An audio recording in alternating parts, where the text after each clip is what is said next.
Setiap pagi, kawasan Semarang Utara selalu dipadati berbagai macam kendaraan.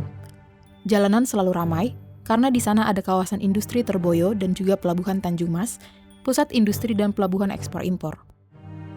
Keduanya kawasan andalan dalam aktivitas industri Jawa Tengah sejak tahun 80-an. Namun dalam beberapa dekade terakhir, kondisi kawasan ini terus memburuk akibat terjangan banjir. Banjir akibat luapan sungai, maupun banjir rob dari laut. Di beberapa area, banyak ruko, rumah, dan gudang ditinggalkan kosong. Sementara di area lain, infrastruktur jalan terus dinaikkan, membuat lantai rumah lebih rendah dari jalanan. Atap rumah pun makin pendek, menjadikan rumah-rumah ini seperti rumah kurcaci. Banyak pengusaha di kawasan industri yang mencoba bertahan dengan terus meninggikan bangunan. Salah satunya, PT Nayati Indonesia. Produsen peralatan dapur rumah tangga, hotel dan restoran ini sudah ada di Terboyo sejak 90-an.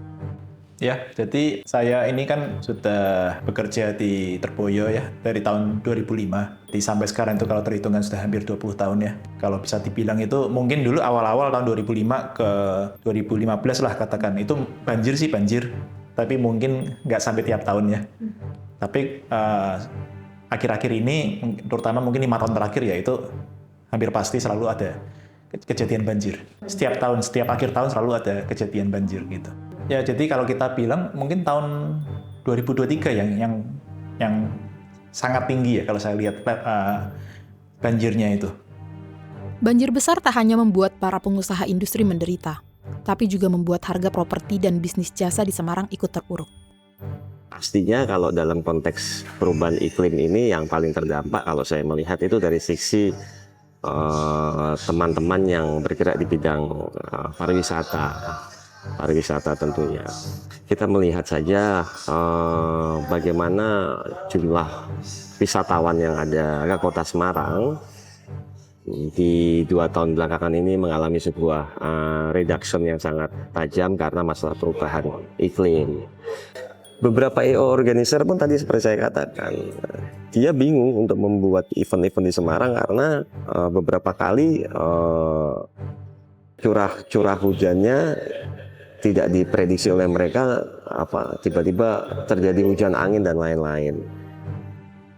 Secara geografis, kota Semarang dilewati 16 sungai. Saat hujan, serapan air di hulu yang makin terbatas membuat air menumpuk di hilir di kota Semarang.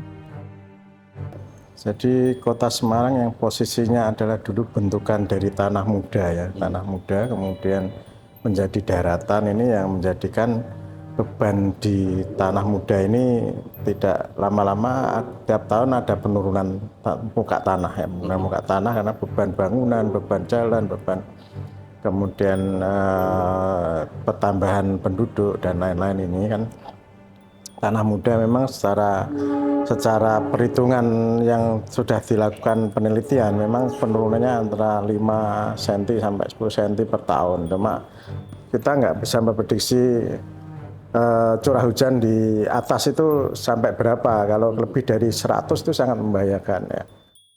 Kondisi makin ruwet saat air laut pasang. Ada beban ganda yang menimpa kota Semarang. Satu-satunya pertahanan kota adalah pompa air.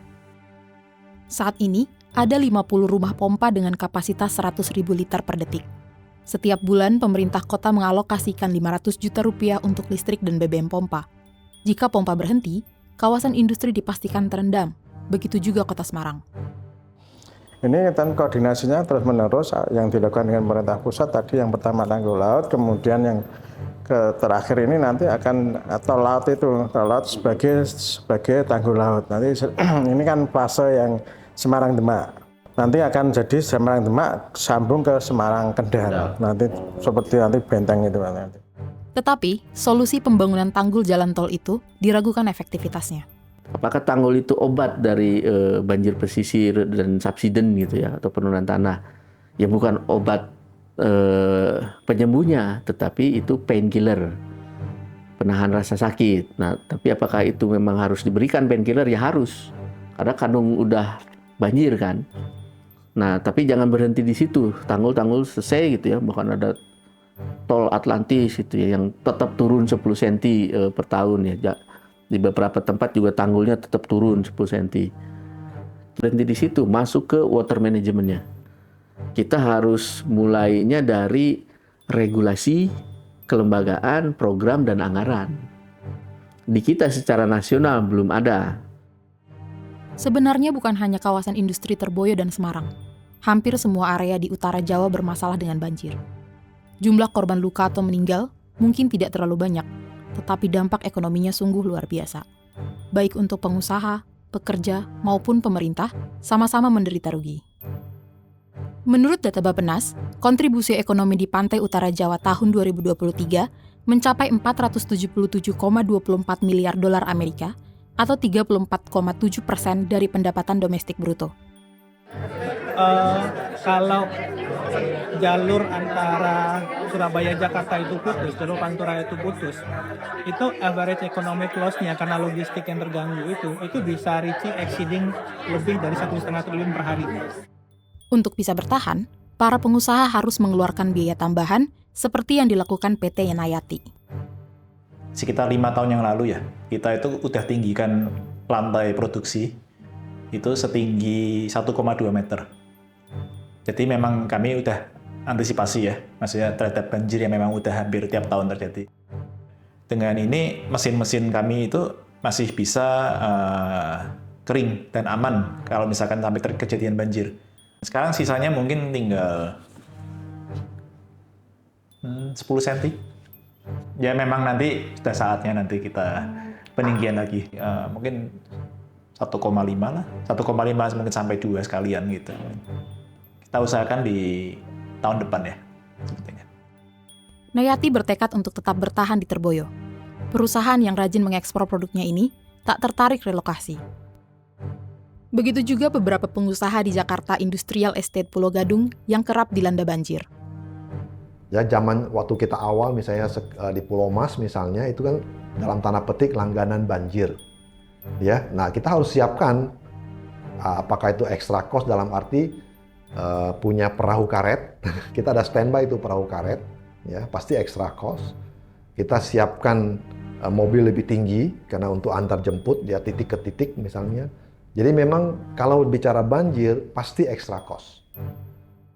Tak hanya antisipasi banjir, pabrik terigu Bogasari di Cilincing, Jakarta Utara bahkan melangkah lebih maju.